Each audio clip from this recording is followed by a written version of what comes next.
भारतीय राजनीति में समय से बड़ा कोई खिलाड़ी नहीं होता है। राजनीति में ना कोई अस्थायी दोस्त होता है और ना कोई अस्थायी दुश्मन।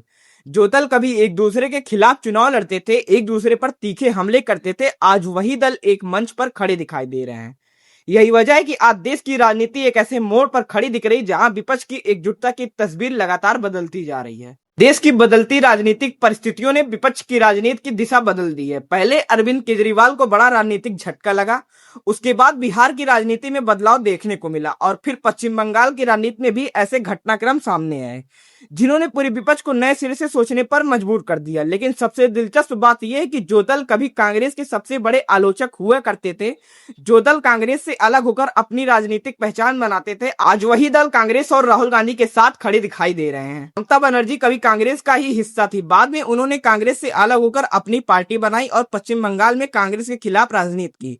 कई वर्षों तक उन्होंने कांग्रेस को चुनौती दी और खुद को कांग्रेस के विकल्प के रूप में प्रस्तुत किया। अरविंद केजरीवाल ने भी अपनी राजनीति की शुरुआत कांग्रेस विरोधी आंदोलन से ही शुरू की थी। दिल्ली में उनकी सबसे बड़ी राजनीतिक लड़ाई कांग्रेस के खिलाफ ही शुरू हुई थी। शरद पवार भी कांग्रेस से निकलकर अलग रास्ता चुनने वाले नेताओं में शामिल रहे। कई क्षेत्रीय दलों की राजनीति भी कांग्रेस के विरोध के आधार पर शुरू हुई।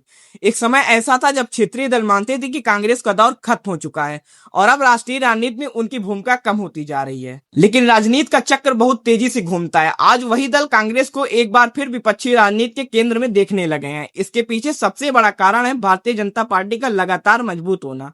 जब किसी एक राजनीतिक दल का प्रभाव बढ़ता है तो उसके विरोध में मौजूद दलों को अपने मतभेद कम करने पड़ते हैं। यही कारण है कि आज कई विपक्षी दलों को लग रहा है कि अकेले लड़ने के बजाय एक साथ आना राजनीतिक रूप से अधिक फायदेमंद हो सकता है।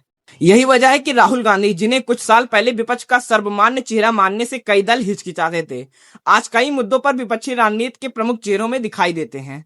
सवाल यह है कि भविष्य में क्या हो सकता है। अगर विपक्षी दल अपनी एकजुटता बनाए रखने में सफल होते हैं तो भारतीय राजनीति में मुकाबला और दिलचस्प हो सकता है। विपक्ष की कोशिश होगी कि राष्ट्रीय स्तर पर एक ऐसा नैरेटिव तैयार किया जाए जिससे बीजेपी को सीधी चुनौती दे सके।